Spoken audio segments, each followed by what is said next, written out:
to start the ab component of mass intentions. As with every other muscle group, abdominals need to be elongated and shortened. Most people don't understand the concept of what that means. You see a lot of people in the gym doing a lot of exercises that look like hip flexion, which is going to be a lot of hip flexors. The function of the abdominal muscles is actually to flex and extend the spine.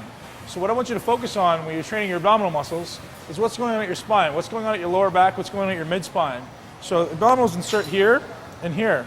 So we actually want to try to flex that, bring that area together, and then elongate it. This is one of the things we see people doing wrong. You see a lot of people doing things like hanging leg raises, with what Emily is going to be doing in a second, and they actually just use a lot of hip flexors. So Emily's going to show us how to do it properly, which is incorporating all the abdominal muscles.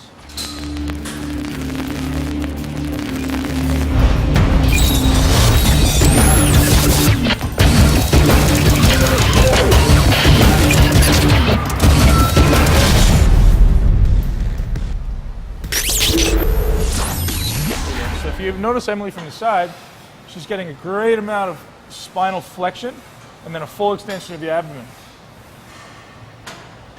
Good. I'm just supporting her back so she minimizes swing and trying to make it a little easier on her. Notice she's coming all the way up. She's getting, her hips are actually rolling. So there's not just movement happening at her hip, it's her whole spine that's actually, that's it, moving. Good, nice and controlled. And rest. Good. So abdominal muscles are actually going to be one of those few exceptions to the mass intentions rules. I actually want you to try to extend the amount of time under tension. So as much as we try to say, I only want your sets to be 40 seconds, abdominal muscles are much like calves in that they only respond to a greater amount of time under tension. One of the principles that we really try to stress in mass intentions. When you're trying to build muscle, when you're looking for hypertrophy, 40 to 70 seconds is optimal. For your abdominals, it needs to be a little bit longer. They're actually going to be a significantly slow twitch muscle fiber, which means all that means is it needs to be under tension for a longer amount of time. So as much as we do heavy exercise like this, where Emily may only get, well, she could probably get 20 or 25, we're trying to extend that amount of time under tension. So this is the time where intensifiers come in. So we actually want to go from having a big range of motion, where you're getting a maximum shortening of the abdominal wall, and then slowly decreasing the range of motion. So we're going to take this set a little bit further now that she's got one set under her belt.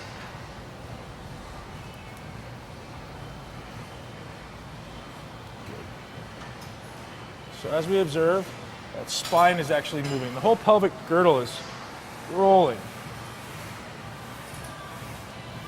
Awesome. Notice how she's under perfect control. There's never a time in that movement when she rests. She doesn't stop at the bottom. She's just constantly moving.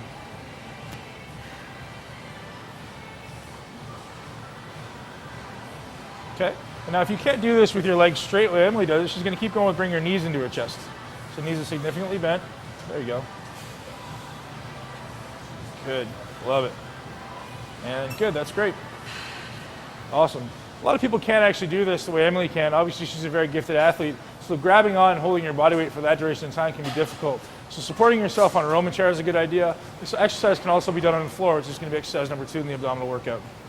When training your abs, the optimal goal is to actually start the workout and getting your abs as short as possible, kind of with every other exercise. Getting muscle really, really short tells it it basically prepares your muscle for training. It prepares it for contraction. It prepares it for what you're about to do. You want to get that muscle as short as possible, force as much blood in there, and then continue on the workout. As we explained in other segments of this DVD, a muscle is actually weakest in its shortest range, so we want to work those range first. Anytime you're staying in the middle of the range, that's where your muscle is strongest. It's okay to work that, but toward the end of the workout. The logic behind it is we're going to work where we're weakest first. Why would we save where we're weakest to the end? You're more likely to hurt yourself. Let's move on to exercise 2. Another excellent exercise for the abdominals that you're going to see a lot of times happening in the gym is called a rope down or an abdominal cable crunch. Okay, we're going to have Matt demonstrate that. Proper way of doing it. I'm going to show you why and how to do it optimally.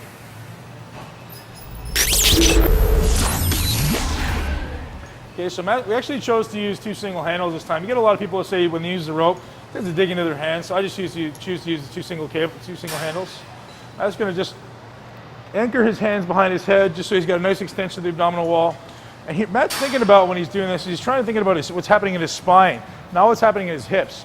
So Matt's getting a good extension of the spine and then a good flexion. So essentially he's trying to extend it and then round his back so that his knees come really close to his elbows, or his elbows come really close to his knees. Excellent. So he's trying to extend it all the way up. Good.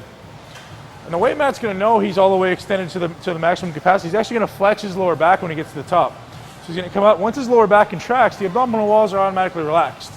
There's a key point for you. If you know you're using a full range of motion, or if you want to know you're using a full range of motion, you contract the antagonist. So this is going to be boom, we contract there. The abdominal walls have to relax. Awesome. So you know he's getting a good stretch, and the good contraction. Good. And again, all abdominal exercises you want to do higher repetitions. You hear some people, well, you know, I need to train my abs heavy. Really, physiologically, I'm not sure that you do. Slow twitch muscle fibers usually require more time under tension.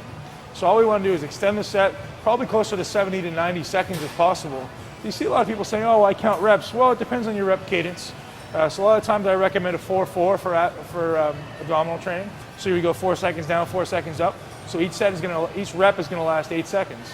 So if you're doing 8 reps that last 8 seconds, then you really only need 10 to 12 repetitions. Okay, awesome. How'd that feel, Matt? Good. Okay, let's do one more set. Abdominal exercises like this are a great time when you can apply our NOS technique, neurological overload set. So all that's going to be is Matt's going to start with a weight he can use for 8 to 12 repetitions. We're going to decrease it just a little bit, maybe about 20%. Decrease it, decrease it, decrease it, decrease it, until he literally can't move anymore. So we're going to decrease the weight, continue with another 8 to 10 repetitions. Decrease the weight, continue with another 8 to 10 repetitions, until he can't continue to do that weight in a controlled, comfortable fashion. When he starts to cheat a little bit, we'll either stop the set or we'll decrease the weight. That's going to allow you to increase the time under tension, increase the amount of muscle stimulus and growth. Good. He's coming all the way up, he's contracting his low back. He's coming in, bringing those elbows all the way to the knees. Good, he's keeping a constant movement. If you notice that cadence, he's going the same tempo in both ways. Nothing drastic, nothing moving fast. Everything's always under control, so he knows it's under muscular control of where he wants it to be. He's able to consciously think about it and control where he wants to contract. Good, man, that's awesome. And there you have cable abdominal crunches. All right, so we're back with Emily here on a lying leg raise. Emily's chosen to do this on a slight incline because she's a lot more advanced. This can also be done on a flat ground. So all we're going to be doing here is we're going to be simply replicating the exercise we did on a hanging leg raise. So Emily's going to have her legs relatively straight with a consistent bend in her knees, and she's going to look for she's going to look for spinal extension or spinal flexion. So you're going to particularly pay attention to what's happening to Emily's spine. So notice how she flexes it, always under control. Good. Just go down to about there. That's it. Good. There you go. So you only need to go so far down that your abdominal wall is actually relaxed. Any further than that, you're going to get a lot more hip flexor recruitment, which may be something you want, but if you're trying to work your abdominals, may not be necessary. If you notice, Emily's actually even got her shoulders slightly elevated off the bench. It's going to make it even more difficult because that puts your body into slightly more flexion. It's going to mean that abs are getting even shorter. And again, a short muscle is a weak muscle, so it makes it difficult.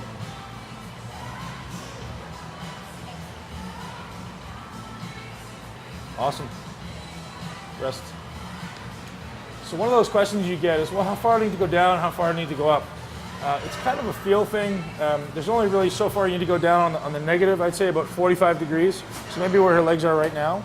And on the way up, is debatable. I personally think you can go up as far as you can as long as you're flexing your spine.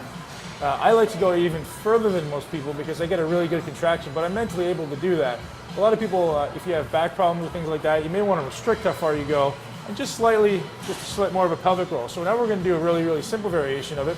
And all I'm going to have Emily do is keep her legs similar to the way they are and just do a pelvic roll. So she's really just rolling her spine. So she's going to keep her legs the same.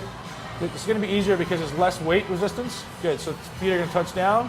She's going to roll in, exactly. So if you notice, there's still a lot going on in her abdominal wall. The spine is still moving, but now there's less happening at the legs. And if your legs aren't extended, there's not going to be as much resistance.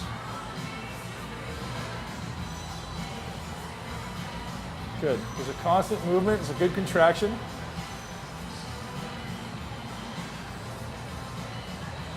Awesome. Good. That's also a great way to extend your set. If you're an advanced athlete like Emily, you may start with your legs straight, bring them slightly closer, bring them even closer, and then bring them right in so you can extend that set without having to stop or manipulate the angles. Okay, you may see some people doing a variation of this that looks like a twist. Awesome has a great application. All you're going to do is you're going to continue to do the same execution, and you're going to put a little twist at the top. Like straight bent. Your choice. Okay. Good. If you know she's coming up straight, and just a little twist at the top. So if you're a beginner, you may want to start doing this on the floor, so there's less likelihood you're going to roll off the bench. Emily's obviously in complete control of everything that's going on. She can tell you exactly which way her body's going at all times. She's got great mental proprioception of where her body is at all times. That's something you want to strive for. Mental control of every muscle in your body. I can tell you exactly where it is at all times. Emily could probably do this on a bench that was 3 inches wide and she wouldn't fall off. Amazing. That's it. Perfect. Love that variation. Great work. The next exercise we've chosen for abdominals as being your basics and essential movements is a simple bicycle crunch. The reason we chose this one, it's a great way to incorporate your obliques. Obliques require a bit of a twist. They work in what's called a transverse plane. So we actually want to get Matt coming in. All he's going to do, he's going to crunch up and twist to the side. He's going to try to bring his shoulder off the mat all the way to his elbow, and then alternating sides. Show us how it's done, Matt. Good. Notice he's extending his legs out, keeping constant tension. He never really stops moving. His shoulders are coming off the pad. You see a lot of people doing this where they aim their elbow at their knee. You want to avoid doing that. You want to aim your shoulder at your knee. Otherwise, you're kind of wasting your time. It's more of an elbow movement. Good. He's extending his legs out so as to ensure a lengthened abdominal wall. He's contracting up so he gets a good contraction of the abs. And breathe. Rest. That's it. One of the most important components of ab training is breathing. One of the most important components of all training is breathing, but especially when you're training your abdominals. If you're doing abs and you have a lot of air in your diaphragm's expanded, it's almost physiologically impossible to get a good contraction of your abs. So you want to make sure that you're breathing properly. You want to be exhaling when you're exerting. It's a great way to remember it. Exhale, EX, exert, EX. That's how we want to remember it. So when Matt's coming up and he's trying to get a contraction, all that air is going to be expelled. So he's going to be looking like this. Let's hear it, Matt.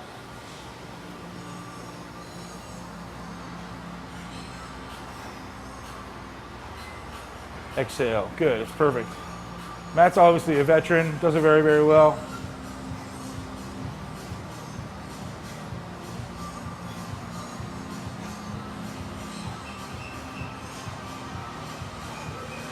Good. Rest.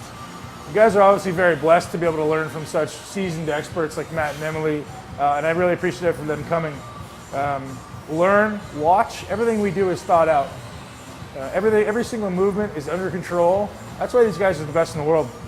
Everything they do is optimal. Everything they do is perfect. And really, watch a video over and over until you get it. And any little intricacies you can pick up, take it as a free tip. So I'm going to ask Matt exactly what he does for his abdominals on a daily basis or on a weekly basis to really get his perfect contest-ready abdominals. Matt, what do you do?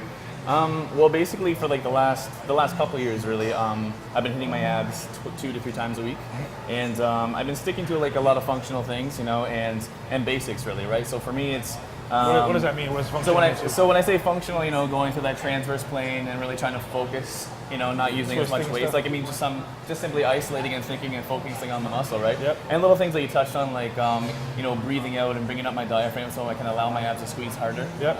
Little things like that. That's really helped me. It's just for me, it's just been a focus, you know, and things like when I go to do a sit-up, you know, deactivating my quads and my hands from helping me on the way up. And yeah, so just for me, it's just been gaining focus on my muscle and my abs, really, because for a long time I really neglected them. They've always been there. I've had lines there, you know, nice lines, but they weren't really, they didn't have that depth to them. Right. And so by doing those things, it's really helped me. Good. That's an awesome point. So frequency, 2 to 3 times a week. That's a great way to look at your abs. Abs can be trained a little bit more because they're a slow twitch muscle fiber. They tend to recover a little bit faster. One thing that Matt mentioned is actually trying to take his hamstrings, trying to take his quads and his hip flexors out of the movement. One of the best ways to learn how to do that, here's a great tip for you if you want to acknowledge this one, is if you contract your hamstrings, you're actually going to be relaxing your quads and hip flexors. So So that's a great way to take the quads and hip flexors out of the movement. So if you're doing something like a leg raise, or if you're doing something like a crunch, you actually just want to slightly contract your hamstrings. So if I'm doing a leg raise, a lot of clients, if I notice that they tend to get a lot of hip flexor recruitment, I'll actually just put a large ball behind their leg. So they're actually forced to squeeze down and contract the hamstring. So I actually will stop the contraction of the hip flexor in the quad. I'm sure you know that already, but it's a great tip for you guys at home. Is very, very simple thing like that. If you want to take your hip flexors out of it, recruit more abdominals, you're going to feel it a lot more. As opposed to just going through the movement, you're going to feel the muscle a lot better. Awesome. Thanks, Matt. Yep. Okay, so another one of the more advanced exercises for abdominals we have Emily demonstrating is simply called a pike or a V crunch. Okay, so we're going to have Emily use a 4-4 cadence, which basically means she's going to come up for 4 seconds, and she's going to come down for 4 seconds. Let's do it, Emily. Emily makes this look way too easy. Believe me, it's not. It's a great one for an advanced athlete, but a great one to strive for. This is essentially a complex crunch that she's made look extremely easy, but you can see just by watching her abdominals, you can see how much they're crunching, how much they're contracting. Okay, we're going to get Emily to hold her legs up in the air, bend the knees slightly, and we're just going to do just a crunch. Just a crunch. Yep. And again, that's an enormous range of motion for average people. Emily's got extremely strong abdominals. Most people may actually decrease the size of that a little bit and not even get the shoulders up quite as much. Let's go a little bit smaller with that, Emily. Keep your hands at your head. There you go. That's what we're looking at right there. So there's 3 variations of the abdominal crunch that you guys can do. And you can actually do it in that descending order too. Start with the difficult V crunch. Go into the crunch where you're getting your shoulders way up off the mat. And then just continue moving the abdominal wall so you're just getting that good spinal flexion.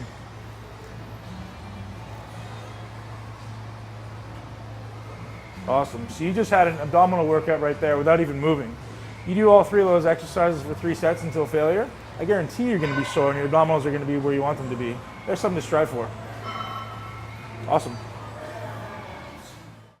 All right, so Matt's ready to demonstrate a back extension, hyperextension. Now, you may see people doing this in different ways, again, as with every exercise. We're trying to isolate the lumbar spine as opposed to the hips and glutes. So Matt's going to show us a way to isolate the lower back and lumbar spine. Let's do it, Matt. So I call this a reverse crunch, or hyperextension crunch. So all it is if you watch, it's all a spinal movement. There's not a lot going on in his hips. His hips are essentially locked. And all it is just rounding his spine until his abdominals are closed, are contracted, and he's coming up and he's contracting all the way back up. Let's get you to come a little bit further back at the top, Matt, so we get a really good contraction. Right there, awesome. So you're getting a contraction all the way up that back. So one way that I teach my clients and athletes how to do this, if they've never done it before, is I simply put my hand underneath their abdominal wall and I say, I want you to crunch around this without touching it. There, exactly. So now you come all the way up and contract. And you round around this without touching it and contract. Go 2 more, round around it and contract. Awesome.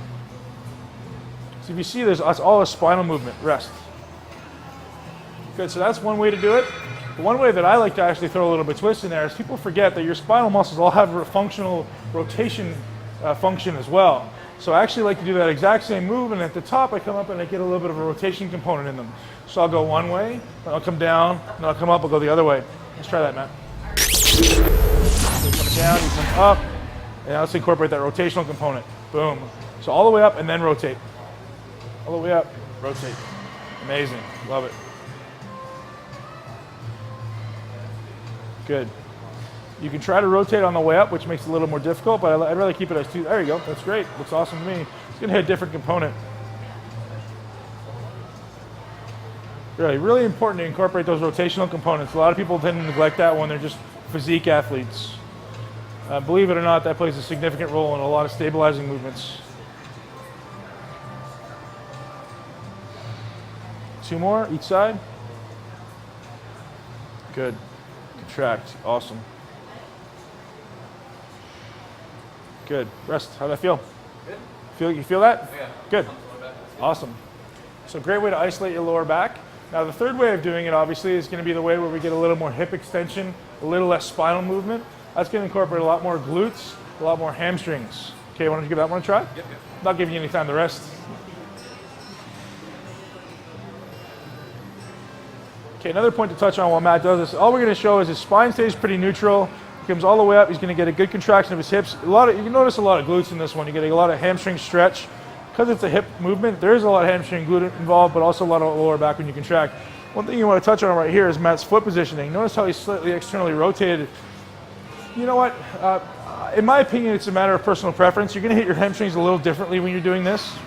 Obviously, externally rotated, you might hit a little more of the outside of the hamstring. If you're internally rotated, you might get a little more of the inside of the hamstring. For Matt, I think it's just trying to be comfortable and reduce the amount of tension in his hamstrings. Good, rest. Awesome, man. And that's it. So we've incorporated some abdominal exercises with a little bit of lower back stimulus. There's a lot of things you can do for your lower back, but I'm trying to keep it really basic for you guys so you master it. Sit at home, watch us again, master what we're doing. Become great, become a pro like Matt.